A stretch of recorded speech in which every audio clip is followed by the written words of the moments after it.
પાટણ નગરપાલિકાની સ્વચ્છતા શાખાનું નાણાકીય વર્ષ 2026-27 માટેનું ₹34.37 કરોડનું બજેટ સર્વાનુમતે મંજૂર કરવામાં આવ્યું હતું।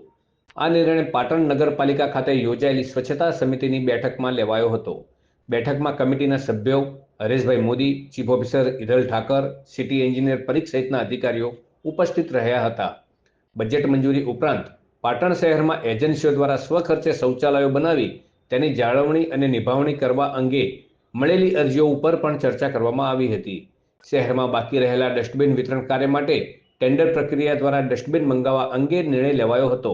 નગરપાલિકા પાછળના હેરિટેજ રોડની પૂર્વ બાજુએ પાલિકાની જગ્યામાંથી કચરો હટાવી હેરિટેજ લુક સાથેનું માર્કેટ બનાવવાની અને પાટણના ઇતિહાસના અમર પાત્રો પરથી શહેરના તમામ 11 વોર્ડના નામકરણ કરવાનો મુદ્દો આગામી સામાન્ય સભામાં ચર્ચા માટે મૂકવાનું નક્કી કરાયું હતું।